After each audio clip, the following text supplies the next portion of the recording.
If you want an easy way to organize work, track deadlines, and manage projects without juggling a bunch of tools, Todoist can be a really powerful option. In this video, I'm going to show you how to use Todoist for project management step by step, from creating your project and organizing phases to adding subtasks, setting priority levels, and sharing everything with your team. If you find this helpful, make sure to hit the like button and subscribe for more simple software tutorials like this.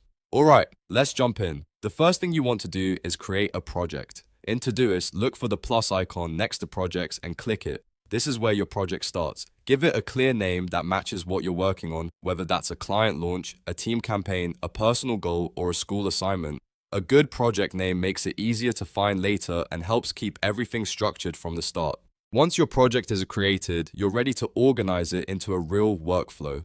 Now let's build sections, also called phases. This is one of the best ways to use Todoist for project management, because instead of having one long messy list, you can divide the project into chronological steps or categories. Inside your project, hover over the area and click Add Section. You can create sections like To Do, In Progress, Review, and Done, or any structure that fits your process. If you're managing content, you might use research, drafting, editing, and publishing. If you're managing a team project, you might use planning, execution, and final approval. The goal is to make the project easier to scan and understand at a glance. After that, choose the layout that works best for you. Todoist gives you flexibility here, so you're not locked into one way of working.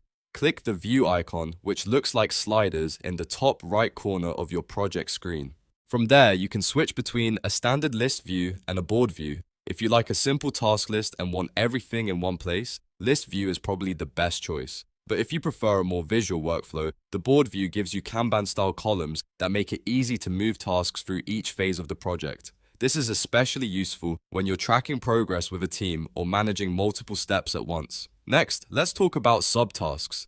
Major projects can get overwhelming fast, so breaking big milestones into smaller steps is one of the smartest things you can do.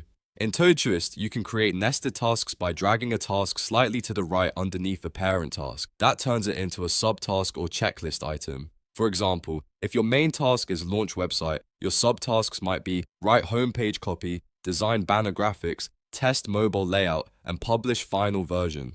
This helps you stay focused on action steps instead of staring at one huge task that feels too broad to finish. It also makes it much easier to delegate or track progress. Now let's improve the way your tasks are prioritized. Todoist lets you add priority levels right at the end of a task title, and this is a very useful system for project management. Use P1 for red and critical tasks, P2 for orange and high priority tasks, P3 for blue and medium priority tasks, and P4 for white and low priority tasks. When you apply these labels correctly, Todoist automatically sorts and highlights your project view so you can quickly see what matters most. This is great when you're managing deadlines because it helps you focus on the most important work first instead of wasting time on low-impact tasks. Finally, if you're working with other people, you'll want to share the project. Click the share icon at the top right of the project, which looks like a person with a plus sign.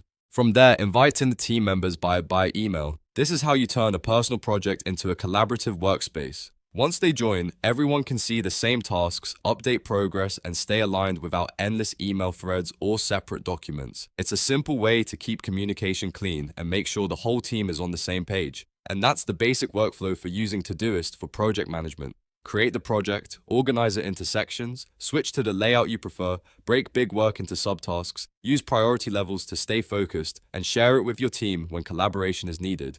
Once you start using these features together, Todoist becomes much more than a to-do list. It becomes a real project planning system. If this video helped you, please hit the like button, subscribe to the channel, and turn on notifications so you don't miss the next tutorial. Thanks for watching, and I'll see you in the next one.